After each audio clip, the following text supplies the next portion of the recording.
Tu sauves aujourd'hui. Merci Seigneur, car tu n'as pas changé. Tu as toujours sauvé. Et tu sauves encore, Seigneur. Merci Seigneur pour tous les ouvriers de la dernière heure que tu permets de rentrer dans ton royaume avant qu'il soit trop tard. Car nous sommes encore sous le temps de la grâce. Alors c'est pour cela, Seigneur, comme nous l'avons chanté, ô confrères du monde, envoie-nous encore proclamer ta gloire, proclamer ta puissance, ta résurrection, le salut éternel pour les âmes, Père éternel.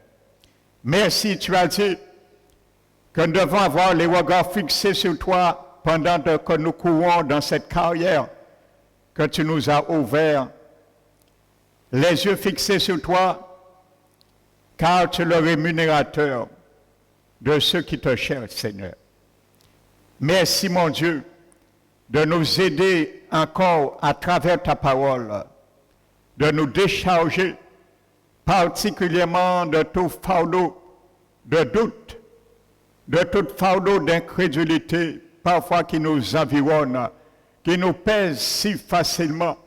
Tu nous as donné autorité de marcher sur les serpents, de marcher sur les scorpions, car ils mordent nos pieds et nous fait trébucher, nous empêche d'avancer. Mais ce matin, au nom de Jésus, chacun de nous apprend, nous permet nous d'écraser la tête des serpents, des scorpions, afin que nous puissions poursuivre notre course, notre carrière, à marcher dans la foi. Au nom de Jésus-Christ, merci Père éternel. Je prends autorité ce matin dans ce lieu, au nom de Jésus, de chasser tout esprit impur qui pourrait intimider, distraire les pensées, l'âme de quiconque dans ce lieu.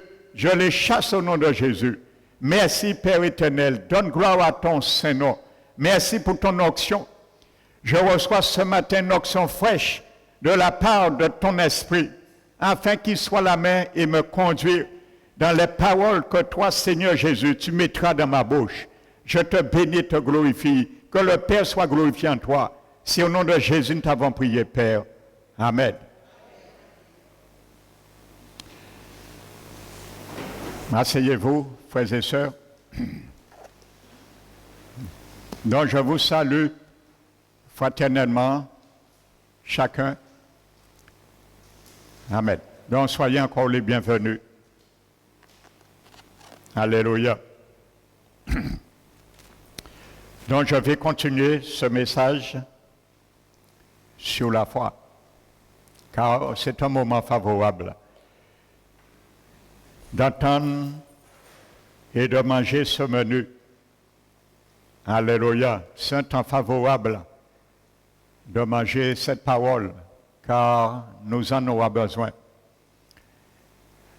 Le Seigneur a dit que l'homme ne vivra pas de pain seulement, mais de toute parole, tout ce qui sort dans la bouche de l'Éternel. Donc c'est une nourriture dont la foi, comme il est dit, mon juste vivra par sa foi. Donc ça veut dire que tu dois te nourrir dans un grand restaurant, à travers un grand restaurant qui s'appelle la bouche de l'Éternel. Alléluia. Dis ce matin, je suis venu me nourrir dans un restaurant qui s'appelle la bouche de l'Éternel. Car l'homme ne vivra pas de pain seulement, mais de toute parole qui sort dans la bouche de l'Éternel. Et si mon juste doit vivre par sa foi, c'est bien la logique de consommer dans la bouche de l'Éternel ce qui sort. Alléluia. Qu'il soit ainsi pour toi et moi ce matin. Au nom du Seigneur Jésus. Amen.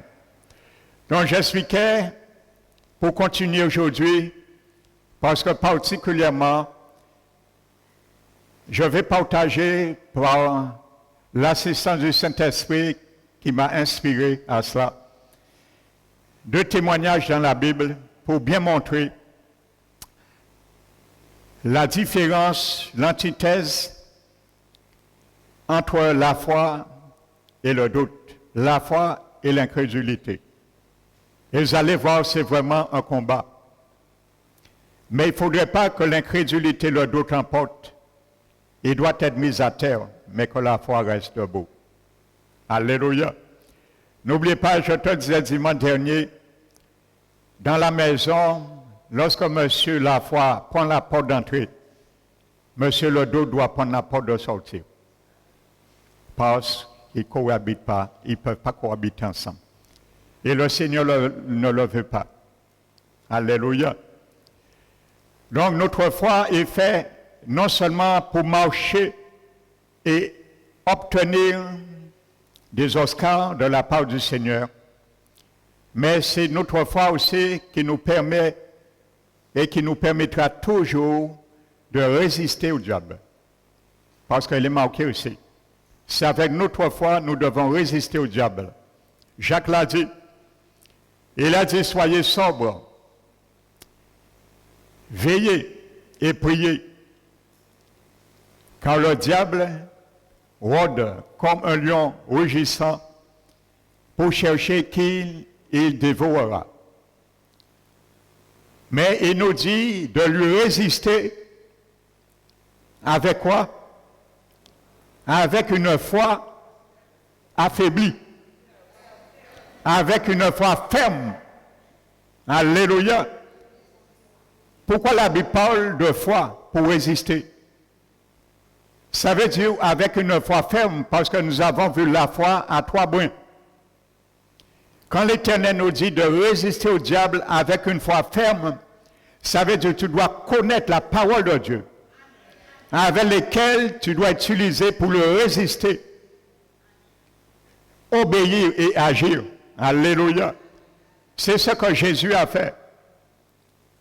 Jésus n'a pas pris n'importe quoi. Lorsque le diable est venu le tenter à 3 reprises, Jésus a été utilisé de toute parole, tout ce qui sort dans la bouche de l'Éternel dans l'Ancien Testament. Et il a dit, il est écrit. Alléluia. Car la foi vient de ce qu'on entend. Et ce qu'on entend vient de la parole de Jésus. Alléluia. Il a été puisé, pas dans n'importe quelle source. Alléluia. Où il devait prendre la victoire et proclamer ce pour lesquels il devait avoir la victoire sur l'ennemi. Alléluia. Donc n'oubliez pas cela, frères et sœurs. Parce que tu ne peux pas t'imaginer, mon frère, ma sœur, ce qui est en toi, ce qui est en moi, potentiellement. Alléluia. Et c'est pour cela d'ailleurs, beaucoup de chrétiens ignoraient cela. Et aujourd'hui, encore pire, beaucoup de chrétiens ignorent cela. Et disent, ouais, mais, c'est marqué, oui, mais. Dès un oui, mais, tu n'es pas encore dans le combat. Vous savez, lorsque l'Éternel parle de saint les reins, qu'est-ce que ça veut dire? Ce n'est pas attacher la ceinture physiquement. Bien littéralement, c'est ce que ça veut dire au premier abord. Mais depuis l'Ancien Testament au Nouveau, quand la Bible parle de saint les reins, c'est une expression judaïsante que les Juifs connaissaient ce terme. Et lorsqu'ils employaient cela, ils savaient quelque chose. Ça veut dire, ils savaient, lorsqu'on leur disait de Saint-Laurent, ils étaient prêts, préparés pour partir. Ils étaient prêts, préparés pour aller combattre. Alléluia. Donc ça veut dire, si tu n'étais pas prêt pour aller combattre, pour partir, pour prendre un départ vers un lieu, vers un but, terrain n'était pas sain. C'est ce que ça voulait dire. Et regardez bien dans Éphésiens 6, la première arme que Paul, dans l'armure chrétienne, c'est la ceinture. Pour Saint-Noël. Ça veut dire, si tu ne connais pas, mon frère, ma soeur, si je ne connais pas les paroles de Dieu, les décrets de Dieu, les vertus de Dieu pour résister, pour combattre, je ne suis pas prêt à les combattre.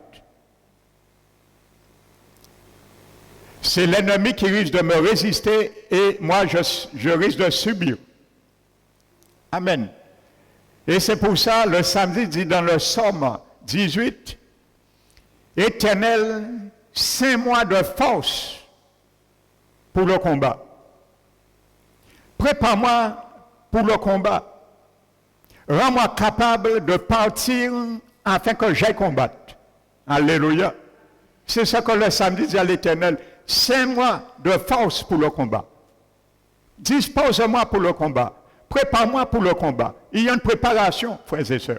On ne va pas combattre comme ça. Paul l'a dit, il dit, moi, je ne cours pas l'aventure, je ne bats pas comme battant de l'air. Quand je prends mon épée, Paul voulait dire, c'est pour bien, alléluia, l'utiliser à bon escient. Amen. Aujourd'hui, il y a trop de chrétiens qui doutent. Et je veux par ce message que le Seigneur, l'Esprit Saint en toi te booste, mon frère, ma soeur. Alléluia. Alléluia. Et il n'y a pas beaucoup qui le croient. Si tu crois ça, tu aurais dit Amen, Seigneur.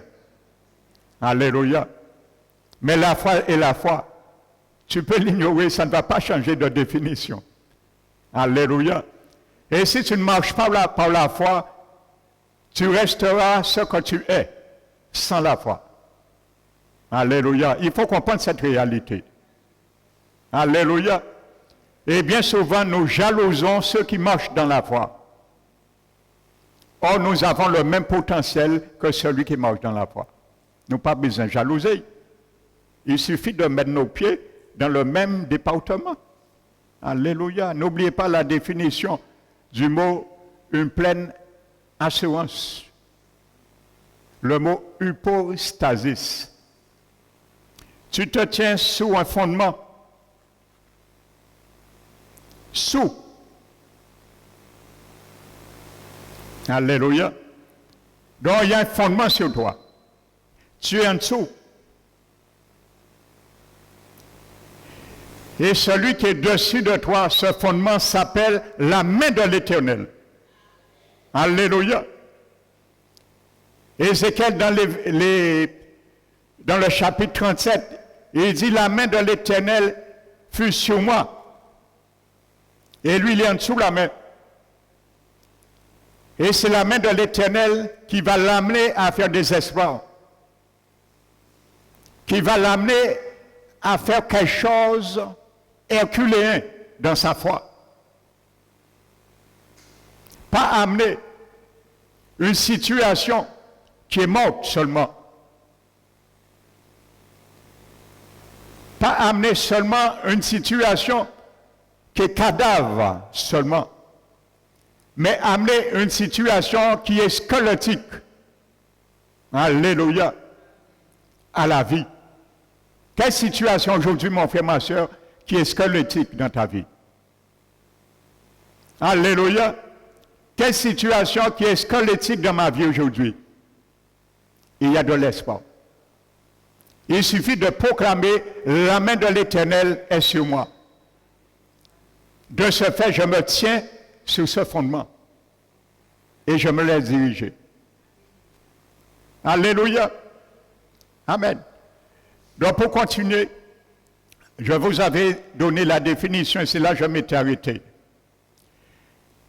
Qui dit la foi est une pleine assurance des choses qu'on espère, une démonstration de celles qu'on ne voit pas. Et je vous avais dit le mot grec qui traduit pour voir, c'est le mot blépo. Ça veut dire voir physiquement, comme je te vois, avec mes yeux physiques. Ça veut dire discerner par l'œil. Donc voyez bien que quand Dieu dit qu'on ne voit pas, il parle bien de regard physique. Amen. Et qui veut dire que la foi est aveugle. La foi n'a pas des yeux physiques. Alléluia. Et ça veut dire aussi ressentir, discerner par les sens. Donc la foi n'est pas l'émotion. La foi n'est pas la manifestation de nos sens. C'est trompeur. Quand je peux ressentir des choses, mais il n'y a aucune foi. Loin de là, beaucoup de peur. Alléluia.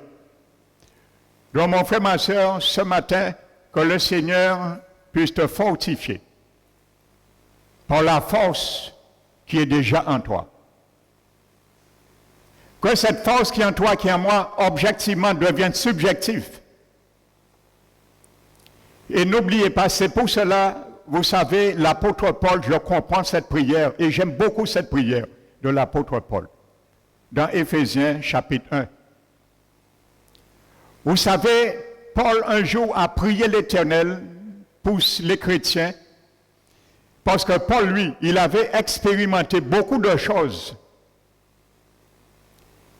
Il avait expérimenté beaucoup de choses dans la puissance, par la puissance de la foi. Il avait expérimenté des choses extraordinaires, mais aussi des choses ordinaires, mais aussi des choses extraordinaires à travers la foi. Et Paul savait que la parole de Dieu n'est point mensongère, parce qu'il avait appris à les mettre en valeur. Et sur le fondement qu'il est objectivement, il a appris à amener ses promesses subjectivement dans sa vie. Mais Paul a remarqué qu'il y a une faiblesse, il y a une carence à travers les chrétiens d'Éphèse. Bien qu'ils avaient en eux, depuis leur nouvelle naissance, la force du Christ, la toute-puissance de Christ, pas à 99,99%, mais à 100% en eux. Ils avaient la richesse de l'héritage présent et à venir en eux. Ils avaient tout pleinement Christ, mais ils l'ignoraient. Et c'est ce que Paul a remarqué, a discerné dans cette église. Et c'est pour cela, dans Éphésiens 1, Paul vient et il prie l'Éternel. Et il dit, je ne cesse de rendre grâce à Dieu à cause de votre foi. Vous voyez, il vise la foi. Parce qu'il sait la foi, c'est quoi que Dieu existe et ce que Dieu a dit, de leur faire confiance. Et si tu leur fais confiance, tu n'as rien à craindre. Et tu obéis. Et il dit, je fléchis les genoux devant le Dieu de notre Seigneur Jésus, le Père de gloire. En introduction, comprends bien cette prière. Avant, nous allons nous embarquer dans un naufrage spirituel. Alléluia. Il dit, je prie le Dieu de notre Seigneur Jésus, le Père de gloire, ton Père de gloire et mon Père de gloire. Tu as un Père, il s'appelle comment, mon frère, ma soeur? Il s'appelle comment? Le Père de gloire. Tu as un Père, vous savez, l'enfant du président. Vous pensez à l'école, il aura honte de dire, mon Père, j'ai un Père de gloire, tout ce que je veux, je l'ai. Il aura honte, Père, de dire, en mon Père, j'ai tout pleinement. Il se réjouit. Il n'a rien à craindre. Alléluia. Celui qui est au-dessus de la nation et que la nation subit, je parle humainement, c'est ton Père. Alléluia. Ton Père s'appelle le Père de gloire. Donc tu dois marcher, je dois marcher dans la gloire. Alléluia. Et c'est ça que Dieu nous invite. De refléter l'image du Christ. Et de marcher de gloire en gloire. Alléluia. Donc Paul dit,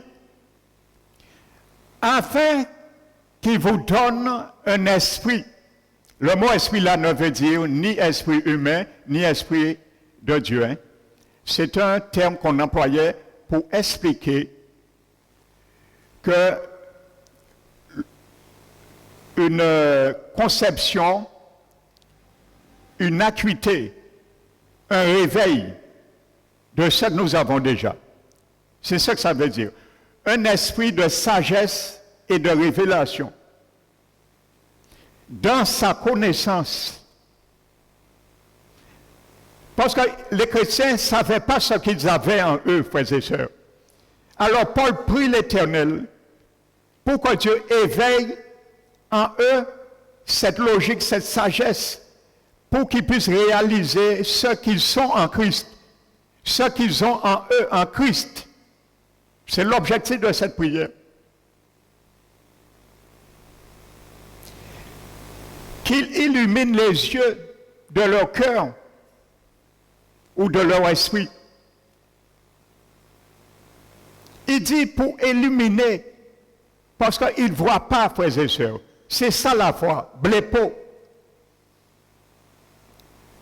Ils voyaient avec leurs yeux physiques ce qu'ils sont, mais avec leurs yeux spirituels, ils ne voyaient pas ce qu'ils sont en réalité en Christ. Ils voyaient avec leurs yeux physiques ce qu'ils sont dans la chair, mais avec leurs yeux spirituels, ils ne voyaient pas ce qu'ils sont en Christ. Alors, Paul dit, leurs yeux physiques sont ouverts sur des choses qui ne doivent pas se préoccuper trop, mais je vais demander au Dieu d'ouvrir leurs yeux spirituels pour mettre le regard sur ce qui les concerne et qu'ils ignorent en eux. Alléluia. Afin pour qu'ils sachent, alléluia, quel est l'héritage que Dieu réserve à leur appel. Alléluia.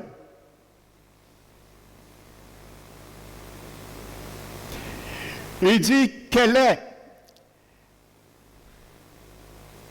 la richesse glorieuse de l'héritage qu'il réserve à tous les saints, sans exception à tous les saints.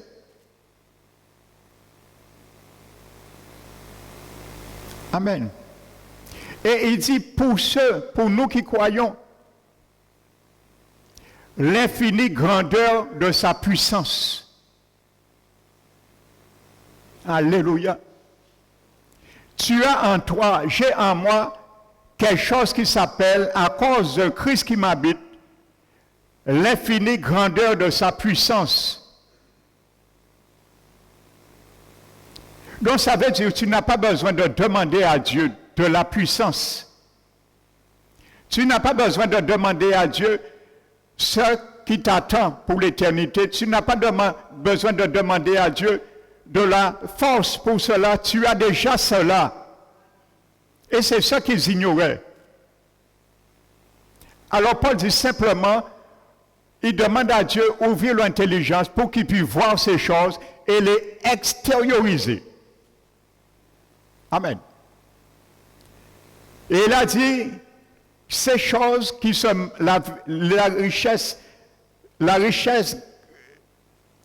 l'infinie grandeur de ta puissance se manifeste par la vertu de sa force, avec efficacité. Ce n'est pas qui s'exercera, qui s'exerce par la vertu de sa force, la force de Jésus qui est en toi, la force de Jésus qui est en moi, qui s'exerce avec efficacité. Ça veut dire que Jésus, comprenez cela, ça veut dire que Jésus a fait des tests, Dieu a fait des tests. Ça veut dire un garagiste, un concessionnaire d'une voiture, il fait la voiture et il fait des essais. Et il met tout ce qui est validé jusqu'à ce que le véhicule soit valide à 100% et qu'on puisse le mettre sur le marché et la vendre. C'est ça que ça veut dire. Jésus a fait l'essai en lui. Et il a mis en nous maintenant, dont nous pouvons l'accepter. Tout ce que Jésus a fait est en toi, mon frère, ma soeur. dont tu ne peux pas douter de Jésus. Parce qu'il est dit après que Dieu l'a déployé en Jésus-Christ, en le ressuscitant des morts. Donc c'est normal, si tu n'as pas accepté Jésus, ça ne t'appartient pas. Parce que cette force est déployée en toi par la résurrection de Jésus. Mais comme les chrétiens d'Éphèse avaient reçu la résurrection de Jésus, cette force est aussi en eux. Il suffit qu'ils les déploient maintenant à travers les circonstances, à travers les situations, à travers les événements. Amen. Et il a donné à l'Église. Tout cela, il a donné à toi et à moi. Tu t'appelles la plénitude de Jésus. C'est moi, c'est pas moi qui le dis, c'est la Bible. Tu crois ou tu ne crois pas? Si tu ne crois pas, c'est dommage. Je vais te montrer, si tu ne crois pas, ce que l'adversaire va faire avec ta foi.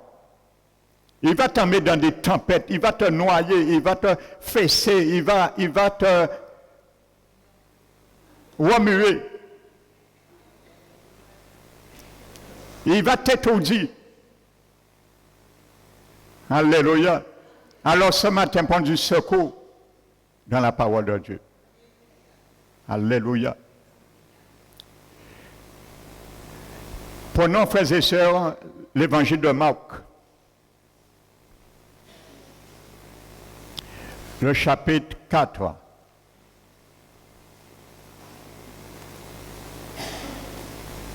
Alléluia.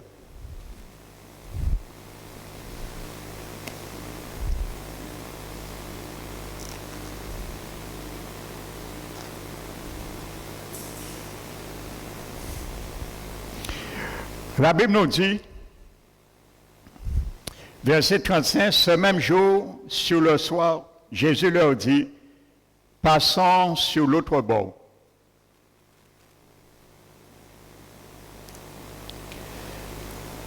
Qui a parlé? Jésus. La source de la foi, c'est quoi? C'est qui? C'est Jésus. La foi vient de ce qu'on entend. Ce qu'on entend vient de Jésus, de sa parole. Nous sommes d'accord. Donc, qu'est-ce que les disciples ont entendu?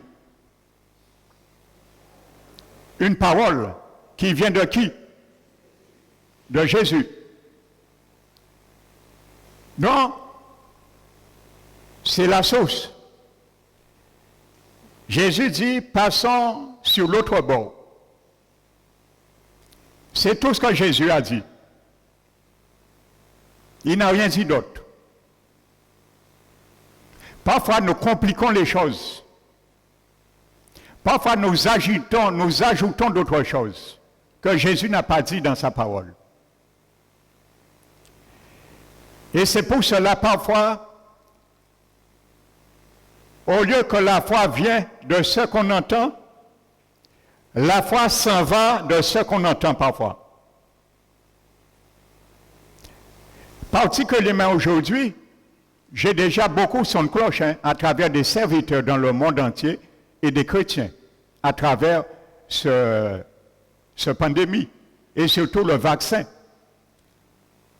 On entend tellement de choses. Mais très peu de pasteurs, de serviteurs parlent de ce que dit la Bible. Comme je vous ai parlé, je vous ai donné l'opinion de la Bible à travers cette situation. Comment nous en tenir?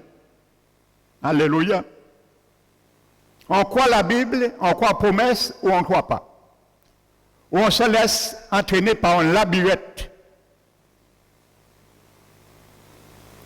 Troubler notre foi et savoir prendre aucune décision. Parce qu'on est tergiversé, on est tiraillé, notre foi est tiraillée. On entend ça, on entend ça, on entend ça, on entend ça. Mais qu'est-ce que dit Jésus pour toi?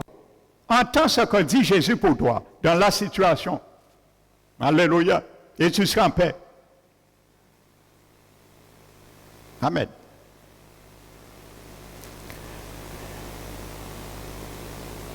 Donc la Bible dit, après avoir envoyé la foule, ils l'emmenèrent dans la barque où il se trouvait. Et il y avait aussi d'autres barques avec lui. Vous savez, la barque représente ma vie, ta vie, ma situation, ta situation. Amen. Tu peux mettre ce que tu veux à la place de la barque, parce que moi je prêche spirituellement. Et la parole, elle est premièrement spirituelle. Amen. Vous savez, il y a des barques que Jésus ne va jamais monter avec toi, ni t'inviter à monter. Ça, ce sont des barques que tu peux faire des transactions purement humaines. Donc, tu n'as pas besoin que Jésus soit avec toi. Alléluia. Parce qu'à chaque décision, nous voulons que c'est l'Esprit Saint qui nous dit de faire. Non. Tu as ta responsabilité aussi à agir sans le Saint-Esprit te dire. À chaque chose, nous n'allons pas dire au Saint-Esprit, qu'est-ce que je dois faire? Parce qu'il est marqué dans la Bible que le paresseux, il dit, il amène le plat devant lui et il trouve comme un fardeau d'amener la cuillère dans sa bouche. Donc tu peux prendre le plat à manger et dire au Saint-Esprit, Saint-Esprit, amène la cuillère dans ma bouche, tu vas attendre longtemps.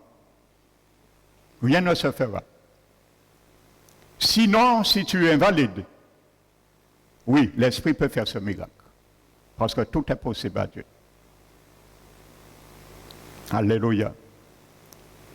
Mais il y a des barques, il y a des circonstances, il y a des terrains que quand Jésus t'amène là, il s'en charge à traiter la situation avec toi.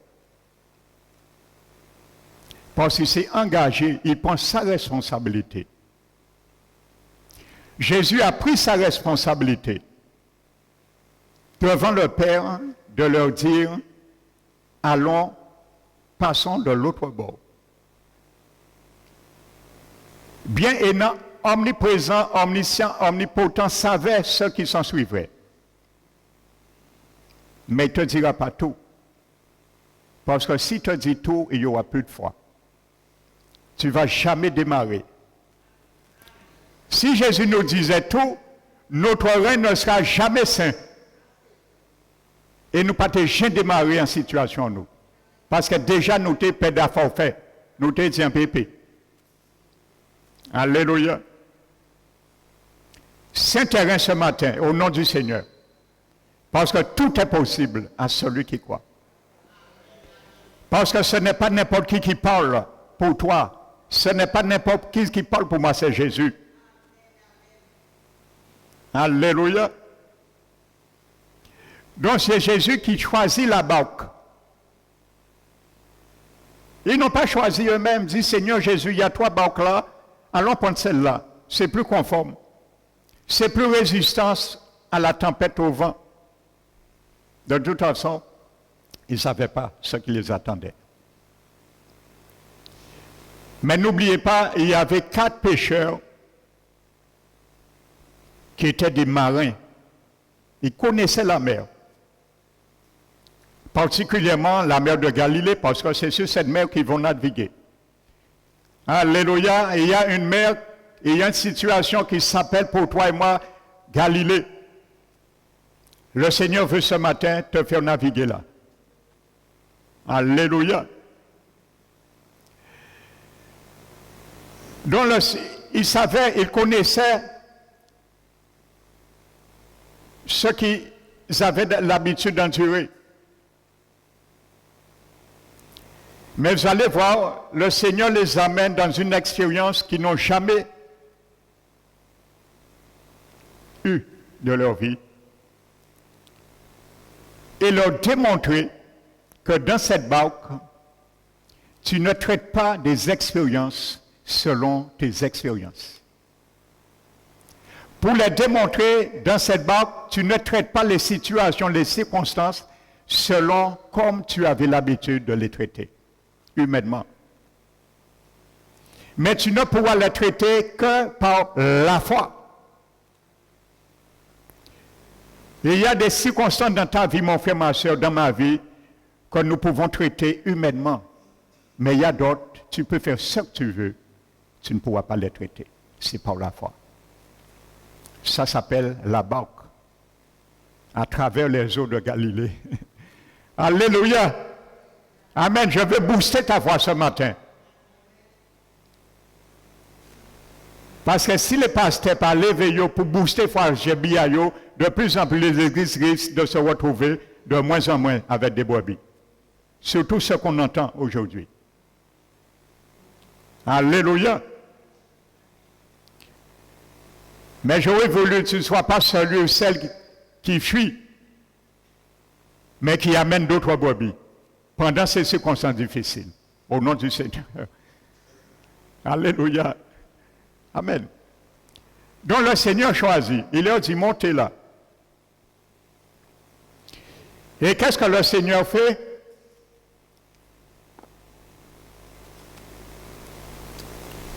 Vous savez, il y a un verset qui me vient, c'est 1 Samuel 2.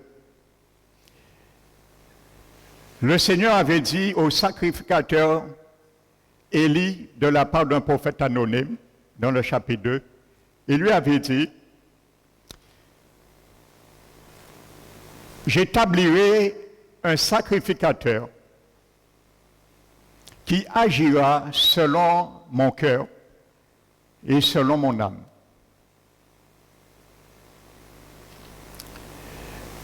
Je lui bâtirai une demeure. Alléluia. Et il marchera devant moi. Plutôt, il marchera toujours devant son Messie.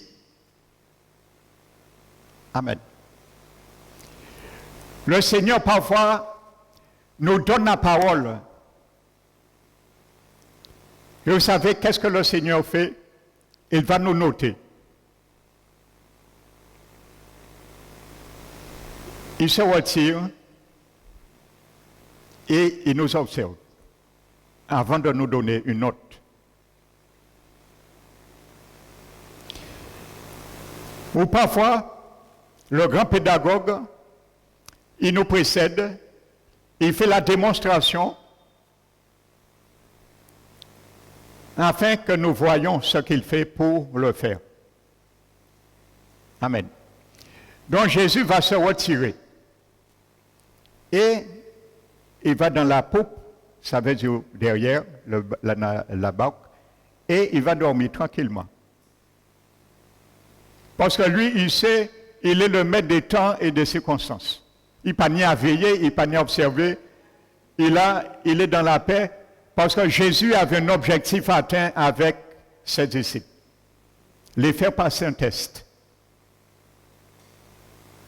Alléluia. Et les noter à travers ce test. S'ils arrivent aussi, ils échouent à ce test. Donc la Bible nous dit maintenant, il commence à naviguer parce que l'objectif atteint, c'est arriver à l'autre bord. Frères et sœurs, je prends du temps sur cette histoire parce que je suis en train de décortiquer un peu avec le scalpin du Saint-Esprit, la parole, la puissance de la foi, pour bien comprendre cela. Nous voulons parfois sortir dans une situation.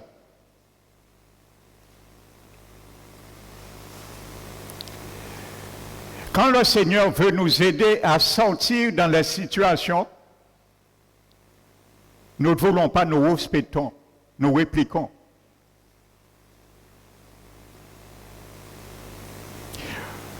Être malade et vouloir être guéri de la part du Seigneur, c'est sortir où nous sommes et passer de l'autre bord. Donc, si tu veux être guéri, mon frère, ma soeur, tu es là, il faut sortir dans une position et te laisser amener dans une autre position par et avec le Seigneur. Et c'est là que tu auras ta guérison. Amen. Tu veux un mari, tu veux une femme, mais pour l'avoir, il faut sortir dans cette position de célibat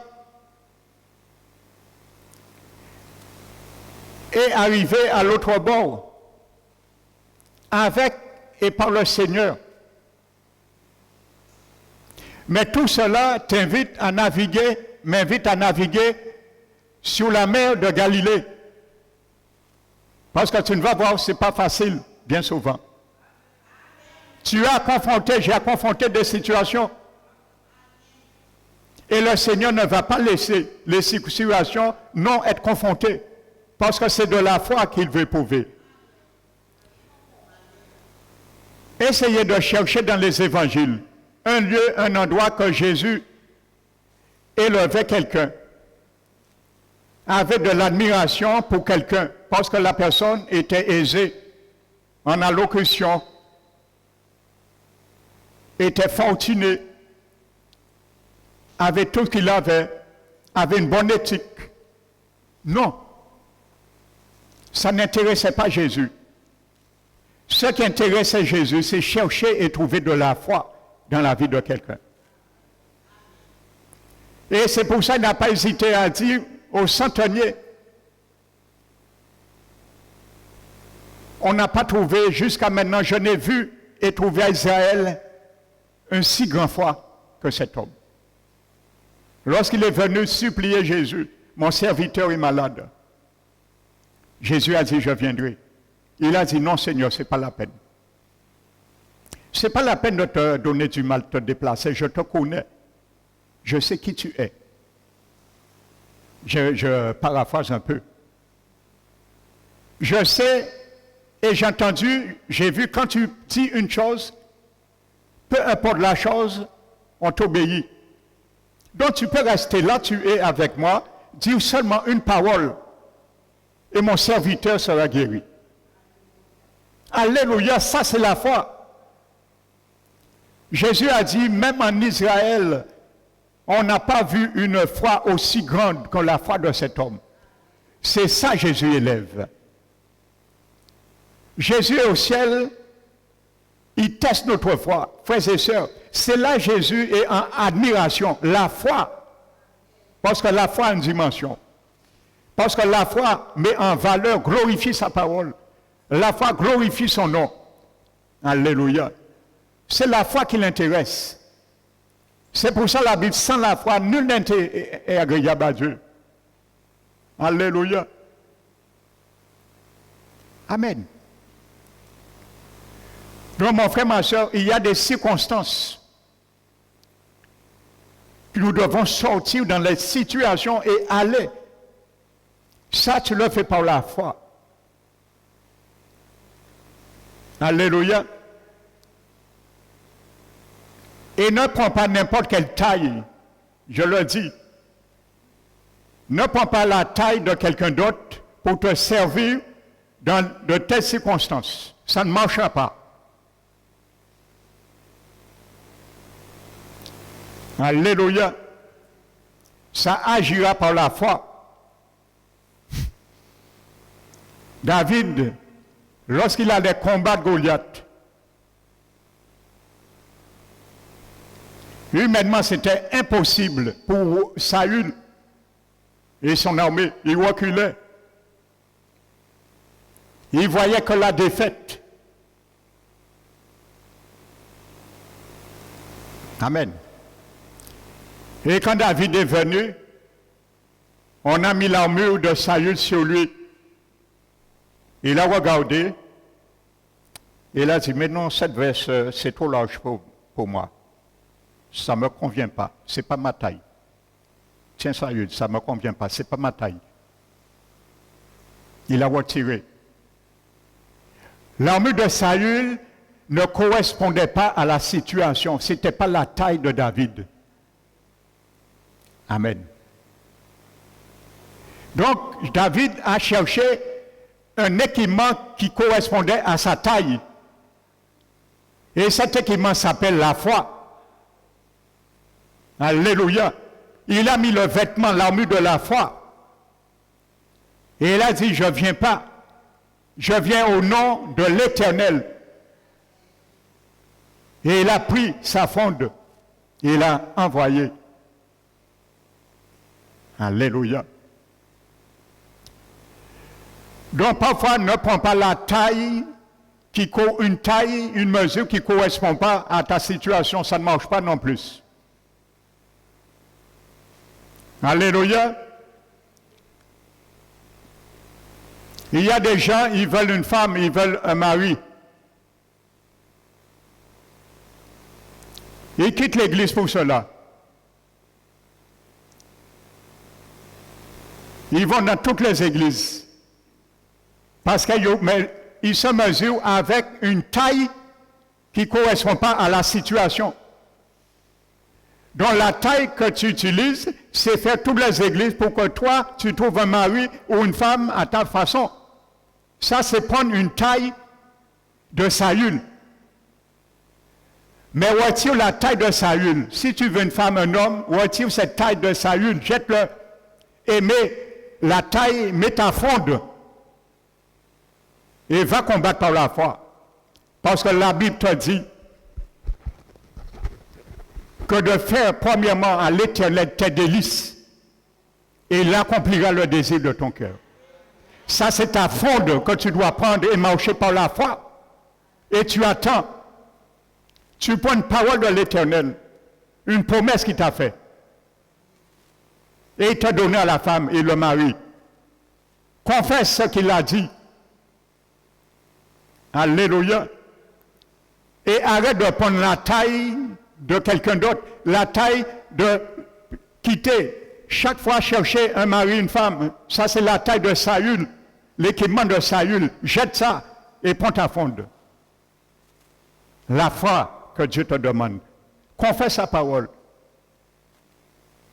Alléluia. Amen.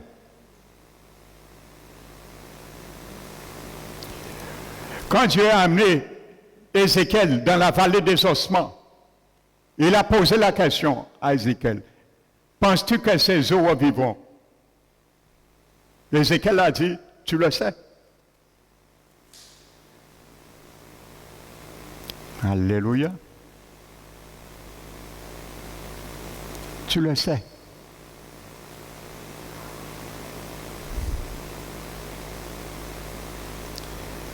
Et il a dit à Ézéchiel, maintenant, moi, je peux tout. Je paraphrase. Je sais, moi, je peux tout. C'est moi qui ai créé le visible et l'invisible.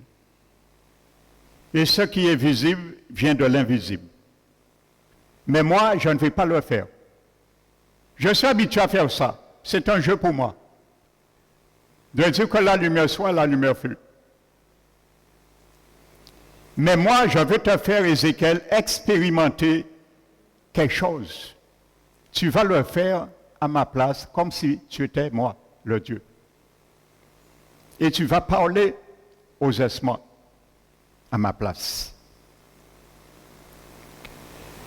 Alléluia. Et il a dit, tu dis aux ossements, même s'ils sont squelettiques, c'est pas grave. Je vais les donner des oreilles pour entendre. Quand tu parles, tu défies les situations, Dieu les donne des oreilles pour entendre. Alléluia.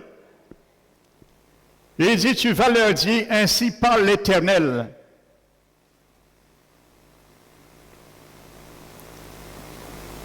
Alléluia. Quand tu proclames une promesse de Dieu, tu peux le dire. Ce n'est pas de l'arrogance. Ce n'est pas de l'orgueil. Tu peux dire à la situation, ainsi parle l'Éternel. Si Dieu t'a dit, par les meurtrissures de Jésus, tu es guéri. Quand tu es malade, tu peux dire à la maladie, écoute, ainsi parle l'Éternel. Parce que c'est l'Éternel qui a dit, par tes meurtrissures, tu es guéri. Donc tu peux parler à la maladie.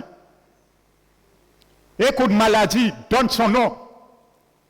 La Bible dit que Jésus a été élevé, assis au-dessus de tout nom qui puisse être nommé ce siècle et le siècle à venir. Alléluia. Tu proclames, ainsi parle l'Éternel.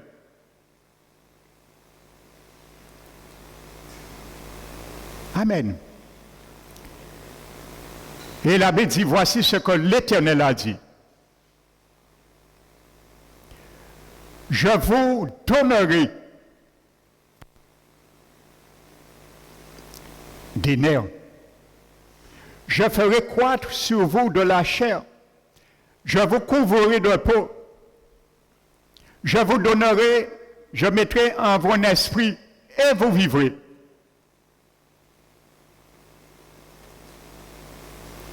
Qu'est-ce que la Bible dit? Ézéchiel prophétise. Prophétiser, c'est prendre ce qui est dans la Bible. Prendre une parole que Dieu t'a dit, c'est ça, prophétiser. Il y a beaucoup de faux prophètes qui prophétisent sur la vie des gens, des choses qui n'est pas dans la Bible, que Dieu n'a jamais dit. Et c'est pour cela que rien ne se fait dans ta vie. Parce que tu as cru à des mensonges. Il faut faire la distinction et l'amalgame entre le don de prophétie, le don de parole de connaissance et le don de parole de sagesse. C'est trois choses différentes. Il faut bien faire la distinction entre ces trois choses. C'est pour cela que la Bible ne demande jamais à vérifier un don de parole de sagesse, ni un don de parole de connaissance. Parce que ce que tu as proclamé à travers ce don n'existe pas, ou a déjà existé. Tu ne peux pas le prouver. Mais le don de prophétie, c'est pour cela la Bible dit de l'éprouver. Voir s'il vient de Dieu ou pas. Et Paul dit ailleurs de ne pas mépriser les paroles inspirées ou les prophéties, mais de les analyser et de retenir ce qui est bon. Alléluia. Donc tu peux être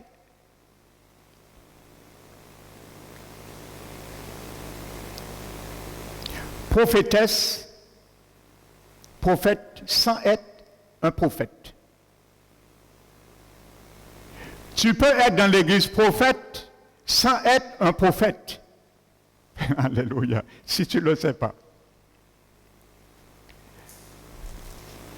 Prophétiser, c'est ponctuellement Dieu te donne une parole de prophétie. Mais un prophète, c'est celui qui a le ministère de prophétie.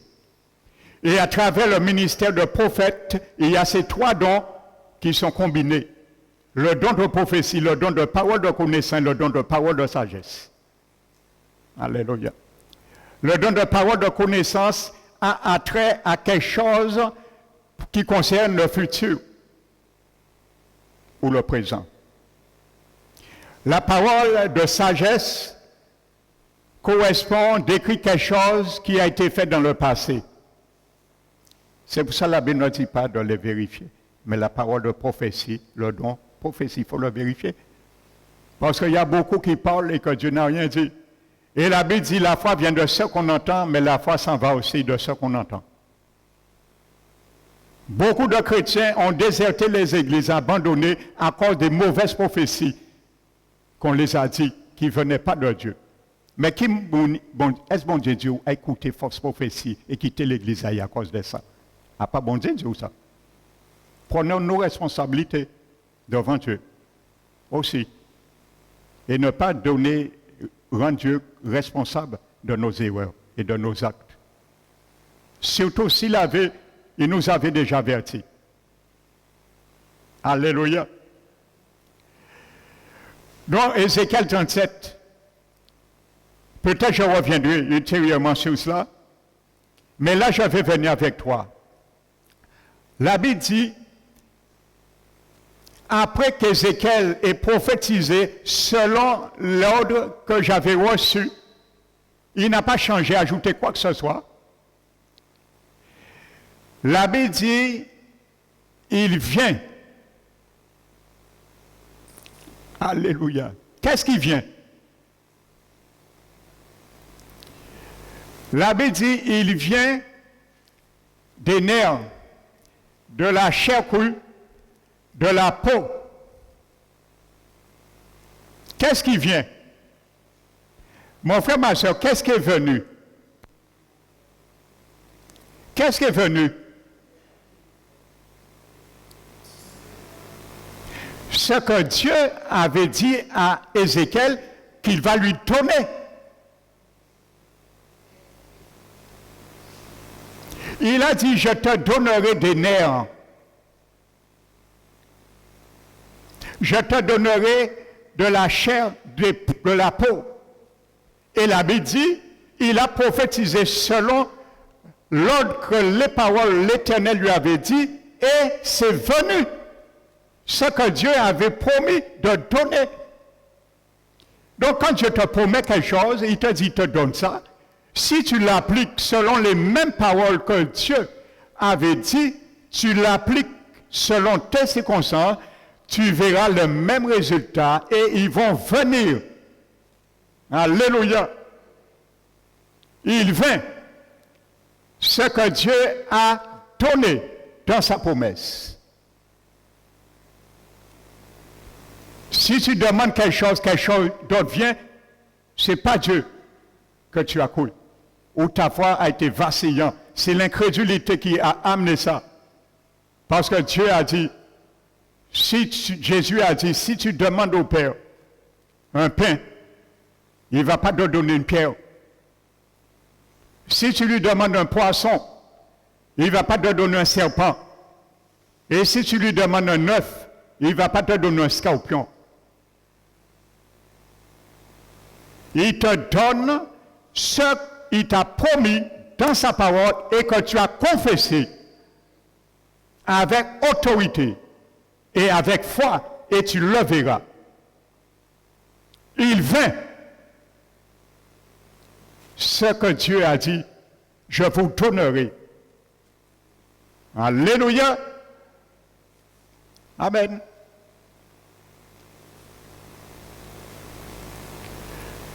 On continue la navigation.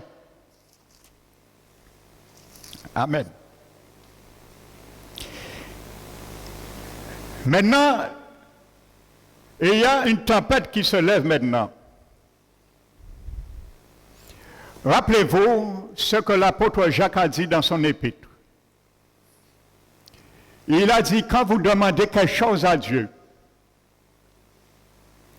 de le demander avec foi, sans douter. Il a dit, car celui qui doute est semblable au flot de la mer.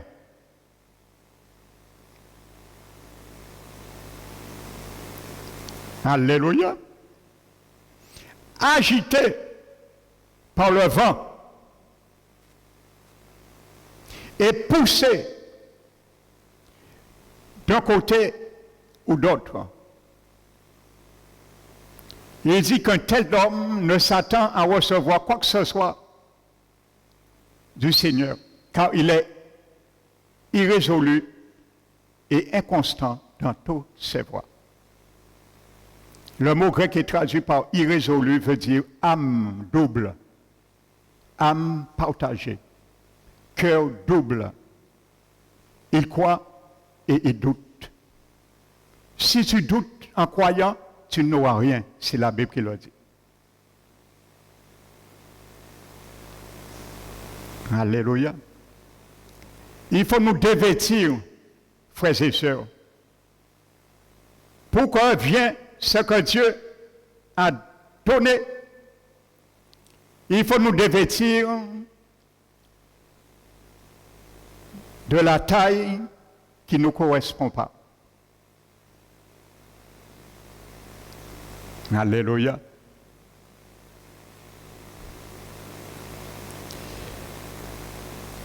On a essayé, parfois, ça ne marche pas. Passons à la foi.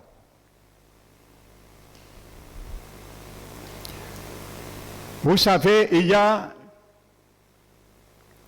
je n'ai rien contre ni la médecine, ni les médicaments. Vous savez, il y a des gens, ils sont sous tutelle comment dirais-je, d'une ordonnance, des années, ça ne marche pas. Sinon, empirer la cas. Et un des cas, moi je connais très bien, c'est l'insomnie. Je prends ce cas. Les somnifères donnent toutes sortes d'effets indésirables. Et parfois, les gens se complaisent en ça. Vous savez, on peut dire que c'est une taille humainement, et on croit en ça. On croit qu'un jour, on aura bien fait sur cela. À un moment donné, frères et sœurs, il faut jeter cette taille. Il faut jeter cette armure de Saül et prendre sa fonde. Dis maintenant, je vais mettre ma foi dans le Seigneur. Et quoi que ça me coûte, je vais naviguer à contresens, car si le Seigneur m'a promis, il ne ment pas.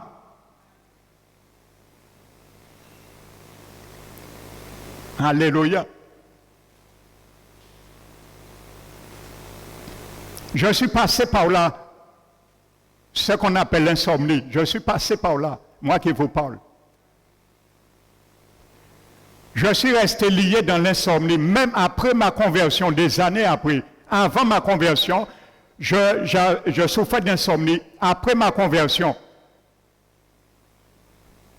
j'étais couché, je dormais, mes yeux étaient fermés, mais vous savez, je faisais peut-être 2 heures, 3 heures vraiment de sommeil. Mes yeux étaient fermés, mais je ne dormais pas.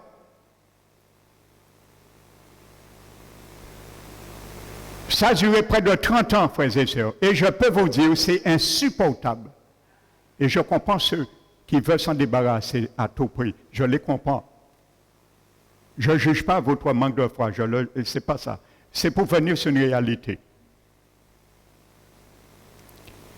Eh bien, vous savez, un jour, pour être délivré définitivement du jour au lendemain de cela, il m'a fallu prendre position un jour et me rappeler une parole de l'Éternel, un verset. Prophétise selon l'ordre qui t'a été donné. Et c'est ça que j'ai fait. Alléluia.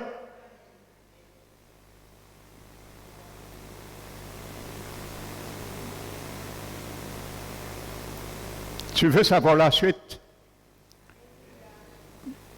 Je ne sais pas, je crois que c'est en 99, l'année 99. Pourtant, j'étais converti en 79. Alléluia. Vous savez, qu'est-ce qui m'a amené à prendre conscience?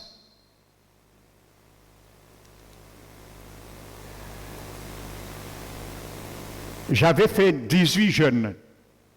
Et quand je jeûnais, c'était minimum 24 heures, sans boire, sans manger. Je le faisais particulièrement le samedi. Et au 18e jeûne de cette année, parce que je cherchais vraiment la face de Dieu, je n'ai pas jeûné pour l'insomnie. Mais Dieu, Jésus, ce jour-là, l'Esprit Saint m'a donné un rendez-vous. Alléluia. Il m'a dit, je vais te faire passer maintenant de l'autre bord. Amen. Donc, quand je jeûnais, c'était exceptionnellement, je ne prenais pas le matin mon café. J'étais accro du café, de la caféine. Et quand je ne prenais pas mon café le matin, je devenais fou la journée. Demandez quelqu'un qui est accro du café, il vous dira la même chose. C'est pour ça qu'il y a des gens qui ne peuvent pas s'en passer du café. Mais ce jour-là, le Seigneur m'a fait double délivrance. Alléluia. Un résultat de l'autre. Exceptionnellement, je ne prenais pas de café, mais je savais ce qui m'attendait. Souffrance, douleur. J'arrivais à aller jeûner, prier avec douleur. Mais 24 heures, comme ça, frères et sœurs, souffrance. Je peux vous dire, il faut passer par là pour comprendre ce que je vous dis. Je vous disais des mots têtes, mais insupportables, à devenir fou. J'étais allé voir pour l'insomnie, entre-temps, en amont, plusieurs docteurs.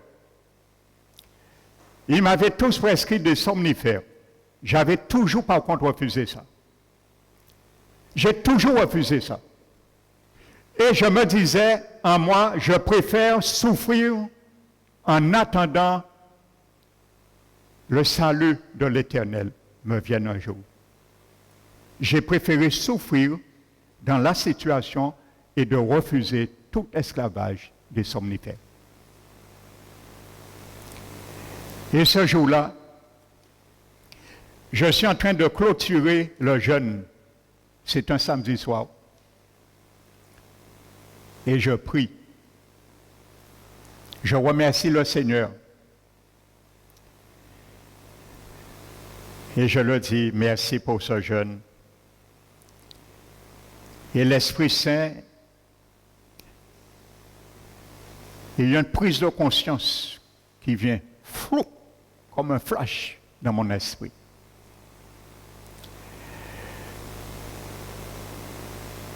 Et je me suis mis à dialoguer avec mon Seigneur et avec moi-même. Je suis rentré en moi-même et je suis en train de m'exalter moi-même. J'ai dit, Seigneur, mais il y a un problème. Il y a un problème. Ça fait des années que je souffre d'insomnie.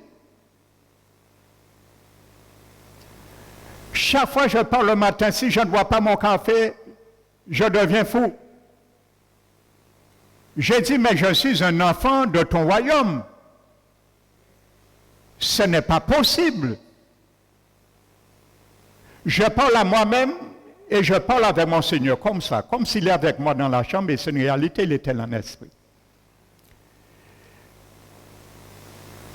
Et j'ai dit, mais il y a un problème, Seigneur. Comment ta parole, voici là le déclic s'est fait. Alléluia. Le Seigneur cherche la foi. Il examine ceux et celles qui mettent leur foi. Et c'est ce que le Seigneur cherche, frères et sœurs. J'ai dit, mais il y a un problème. Ta parole dit que celui qui est en moi est plus grand que celui qui est dans le monde. Comment la caféine peut me dominer et c'est moi qui dois dominer sur cela? Parce que la parole de Dieu dit celui qui est en toi et en moi est plus grand que celui qui est dans le monde. Je l'ai prophétisé, je l'ai déclaré et je l'ai proclamé. J'ai dit au nom de Jésus, à partir d'aujourd'hui, ce samedi soir, je refuse cet esclavage au nom de Jésus. Et c'était fini.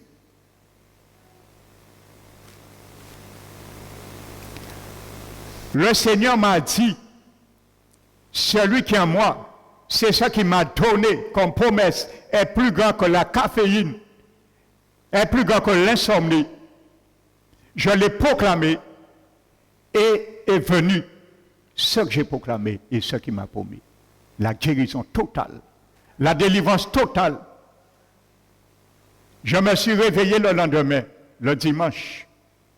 Ma décision était prise. Alléluia. Mon frère, ma soeur, quand Jésus te dit, va dans l'autre barque, prends la barque, va dans l'autre bord, tu as retiré ton pied là, sur la situation. Quand tu es arrivé, il y a les tempêtes, n'essaie pas de retourner et de reprendre pied où tu es parti. Ne fais jamais ça. Quand tu as donné un dossier dans la main de Jésus, ne le reprends pas. Trop d'enfants de Seigneur, ils ont donné un dossier au Seigneur dans la prière, dans la requête. Et après, manque de patience, ils ont repris ce dossier. Et peut-être Jésus était sur le point de statuer pour toi. Tu as tout échoué. Amen. Le lendemain, le dimanche, pas de café, pas de motette, jusqu'à aujourd'hui. Pas d'insomnie. Libéré des choses que je ne faisais pas. En pas mettre qu'à dormir le soir, en force où la journée fait sieste. Je peux faire la sieste aujourd'hui, dormir le soir. Je sais ce que dit la parole de Dieu. Alléluia, il m'a libéré. Le jour où j'ai pris conscience, et vous savez, frères et sœurs, si je m'étais empoisonné toutes ces années, ces 30 années, avec des somnifères, ça aurait empiré mon cas. Ça n'aurait rien fait pour moi. Parce que c'était la cause, la caféine. Les médicaments traitent l'effet, mais ne traitent pas la cause. Tant la cause sera là, l'effet sera. Alléluia. Le médicament, il a traité effet et cause, c'est Jésus, à Pazoukla. Seul médicament là qui a traité l'effet et la cause, c'est le sang et le nom, les promesses de Jésus. Alléluia. Amen. Frères et sœurs, ça c'est un cas parmi les témoignages. Pour falsifier. Et vous savez, je le dis, en respectant la mémoire de ma mère. Mais moi, ça m'est arrivé de me fâcher plusieurs fois contre elle. Parce qu'elle souffrait aussi d'insomnie. Mais elle avait une faible foi. Et c'est ça qui n'a pas permis qu'elle tienne jusqu'au bout. Dans l'insomnie, je parle. Hein? Je ne parle pas de sa mort. Hein? Vous savez, je le témoigne, à 2 ou 3 reprises ici, on a l'occasion de prier pour des gens qui souffrent d'insomnie le vendredi. Et j'ai l'occasion de prier pour elle. C'était des sujets de foi. Elle a mis sa foi. Vous savez, je lui ai dit, maman, tu vas dormir comme un bébé ce soir, ne prends pas de somnifère. Mais Dieu à l'épreuve. Tu as cru, quoi, il t'a guéri. Et, comme dit comme fait, elle dormait pendant des années, n'avait jamais connu ça, dormir toute sa nuit complète sans somnifère. J'ai dit, tu vois, maman, le Seigneur a honoré sa parole, continue comme ça. 1 semaine, sans somnifère. Elle dort comme un bébé. Frères et sœurs. La semaine suivante, n'oublie pas l'ennemi est là pour agiter ta foi. Et l'antimigraine, elle a, whoop, l'ennemi te dit, ouvre, vous plongez, et vous reprenez à chaque fois. Vous savez, la foi, la Bible est claire, résiste-lui avec une foi ferme. Alléluia. C'est ça la foi. Tu as cru. Ne regarde pas aux choses visibles. Alléluia. Et c'est là que je vais t'emmener, frères et sœurs. Ils ont essayé tout ce qu'ils pouvaient. Et c'est normal. Humainement, ils avaient l'habitude, mais c'était un cas plus fort qu'eux. Ils n'avaient jamais confronté cela. Mais Jésus voulait qu'ils les confrontent pour les faire voir. Il y a des moments que c'est par la foi seul on peut marcher. C'est par la foi seul on peut conclure et résoudre un problème. Et maintenant, lorsqu'ils ont vu que s'ils perduraient à traiter la situation d'eux-mêmes humainement, c'est la mort. Il y a des situations, mon frère, ma soeur, humainement, tu vas faire tout ce que tu veux, la situation demeurera dans la mort. Il faut passer au stade de la foi. Et c'est ça qu'ils ont fait. Ils sont venus vers Jésus. Ils l'ont réveillé. Et la Bible nous dit,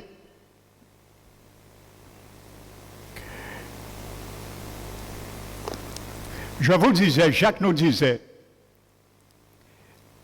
c'est comme quelqu'un qui doute, il est comme le flot de la mer. Vous savez, le flot de la mer, c'est l'incrédulité, le doute. Et lorsque tu pries, tu mets ta foi, mon frère, ma soeur, je mets ma foi sur une situation que je m'attends. L'ennemi viendra agiter ta foi, ma foi, avec le doute. C'est ce qu'on appelle le flot de la mer. Il viendra agiter notre foi. Et la Bible nous dit là, il s'éleva un grand tourbillon et les flots se jetèrent comme dans la barque. Il y a l'incrédulité qui va s'abattre et se jeter sur ta foi. Pour écraser ta foi, ta barque, c'est la foi. Pour écraser ta foi. Pour faire naufrage ta foi. Ça, c'est le doute, l'incrédulité que l'ennemi va amener sous ton parcours. Pour te sortir là dans une situation, tu veux être guéri. Mais avant d'arriver à la barque, ta guérison finale, il va amener des tourbillons, il va amener des vents, afin que ta foi soit ballottée. Frères et sœurs, agitée, la crainte, le doute. Parce qu'il est dit aussi, Jacques, que nous ne devons pas être un auditeur oublieux. Et à travers tous ces doutes, tous ces vents, ces soulèvements, c'est pour nous faire oublier la parole par laquelle nous avons cru avant. Mais la Bible dit que nous ne soyons pas un auditeur oublieux. Les tempêtes ne doivent pas te faire oublier ce que tu as cru quand tu as commencé à prier sur la situation. Alléluia. Les vents, les tempêtes, les tourbillons ne doivent pas te faire douter. Oublier ce que tu as lu dans la promesse de Dieu. Il t'a dit ce qu'il te donne va venir si tu le déclares tel que sa parole l'a dit. Alléluia. Amen. Donc maintenant, le Seigneur vient.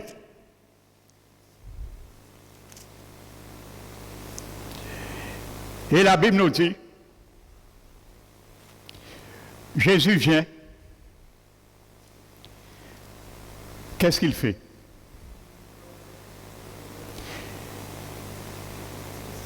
Il menace.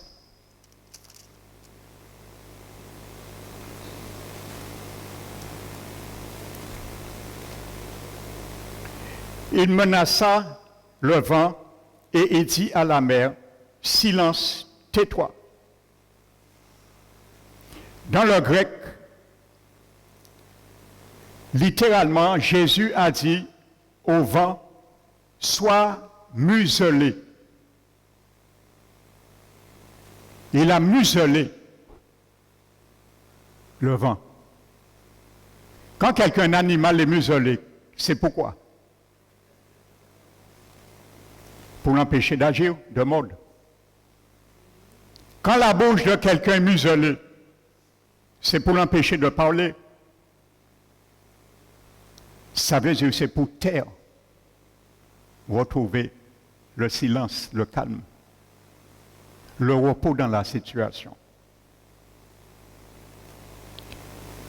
Alléluia. Sois muselé. Et le vent, c'est ça, c'est normal. Il est muselé.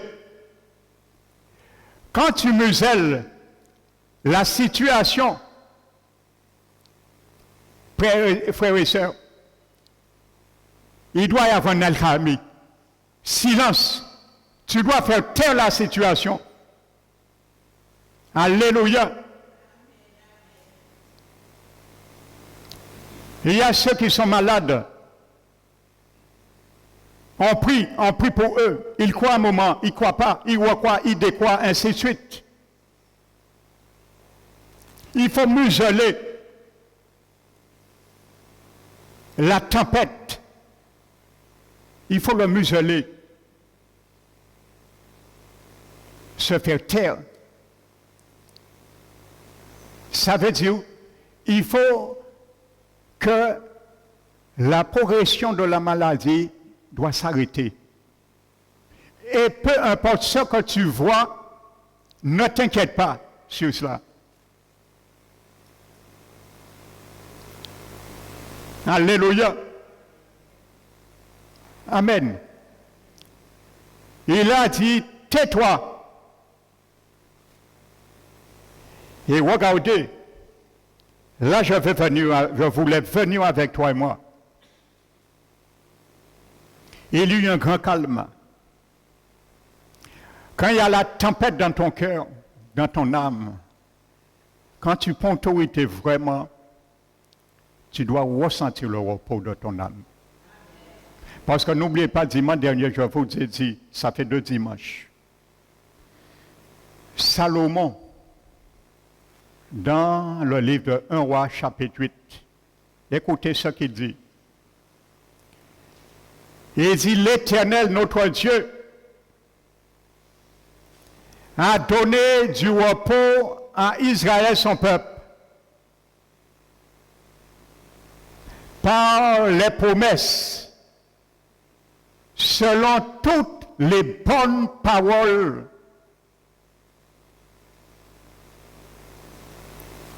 Alléluia, qu'il a prononcé par son serviteur Moïse.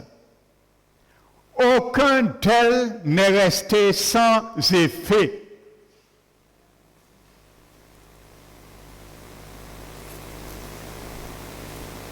Si tu crois, mon frère, ma soeur, si je crois, tu dis à la situation de se museler, il sera muselé. C'est une promesse. C'est une bonne parole. Nul n'est resté sans effet. Parce que Dieu n'est pas menteur. Et il n'y a pas de changement en lui, ni ombre de variation. Nous le croyons, nous ne croyons pas. C'est ça qui fait la différence. Amen. Tu crois, tu verras la gloire de Dieu. Je crois, je verrai la gloire de Dieu. Tu ne crois pas, tu donnes gloire au diable. Vous savez, le doute, quand tu doutes, tu sais, tu insultes Dieu. Je vais te le démontrer dans la parole. Alors comprends pourquoi Dieu élève lui. Appréciez celui qui a la foi, qui marche par la foi. Et la Bible nous dit, puis il leur dit, verset 40, pourquoi avez-vous si peur? Comment n'avez-vous point de foi. Alléluia. Comment n'avez-vous point de foi? Pourquoi Jésus parle de foi là? Frères et sœurs.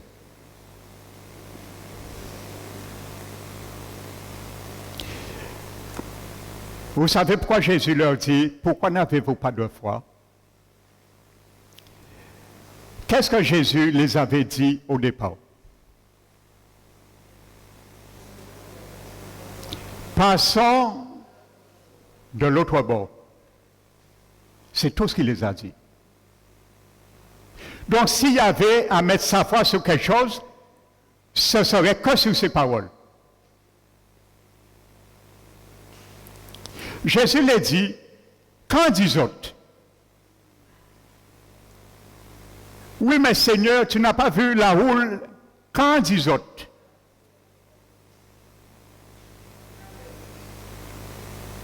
Qu'est-ce que je vous ai dit? Passons de l'autre bord. C'est tout. Donc la foi, c'est quoi en ce que j'ai dit? La foi, c'est me faire confiance en ce que j'ai dit.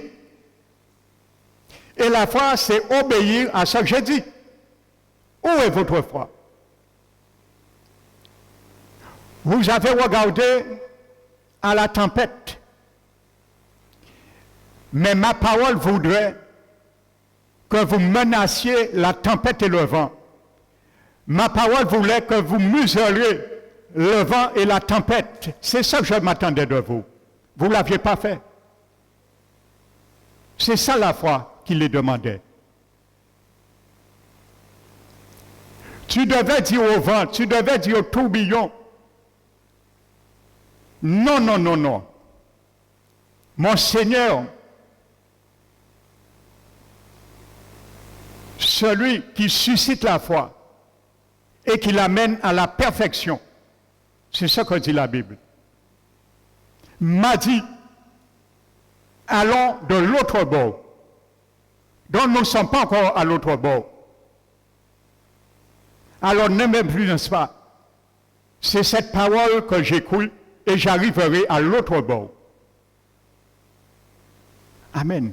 C'est ça que Jésus voulait qu'ils arrivent à faire. Ce que Jésus a fait, c'est ce que Jésus les avait amenés à faire cette expérience. Ils ont échoué. Alors Jésus les dit, où est votre foi? Alors l'un qui parle les bazot, à chaque fois c'est qu'il même bitin. Où est votre foi? Je vous ai dit, allons de l'autre bord. Ils ont empêché vent là, les roules, faisant aller de l'autre bord. Or, c'était l'objectif atteint par votre foi. C'est pour ça que je me suis endormi, je vous ai laissé.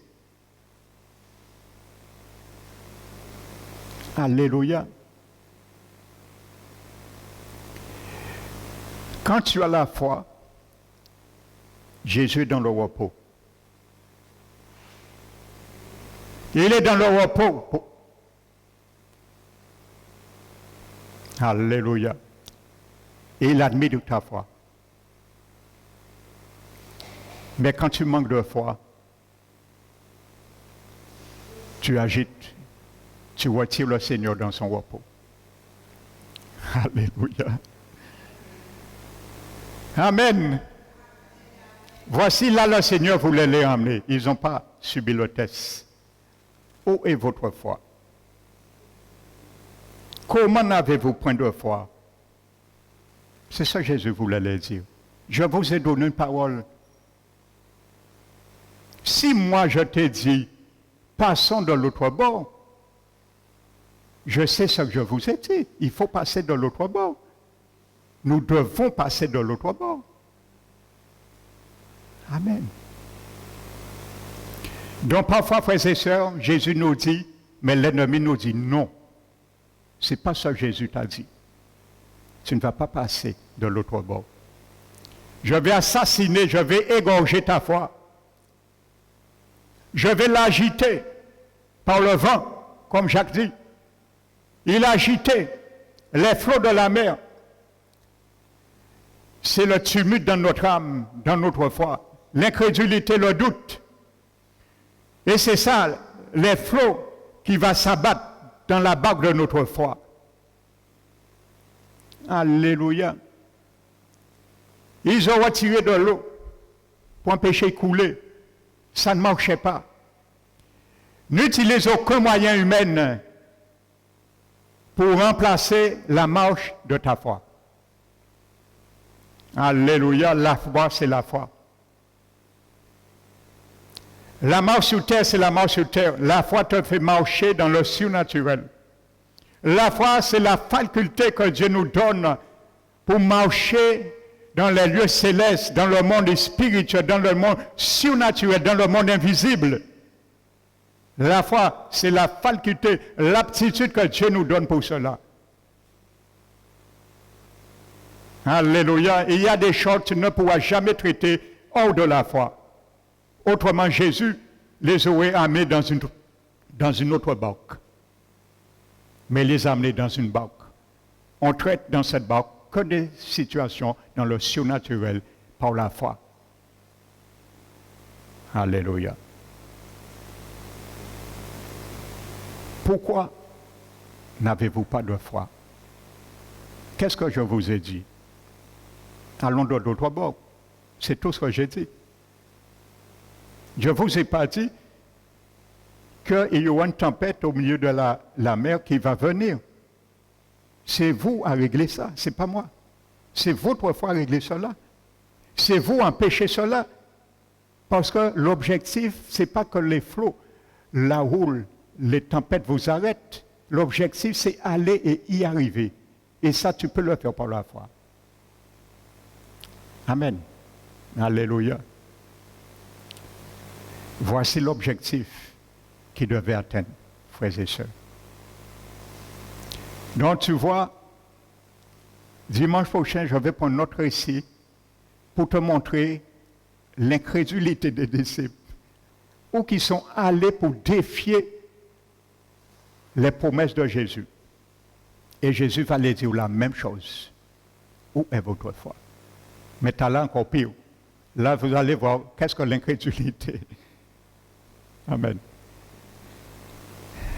Que le nom du Seigneur soit béni. Que ce matin, le Seigneur fait rentrer en toi, mon frère, ma soeur. Fait rentrer en moi une mesure de foi que je n'ai jamais eue, ni toi. Afin que tu puisses supplanter toute tempête, tout vent, tout houle, tout tumulte qui voulait s'abattre sur la barque de ta foi.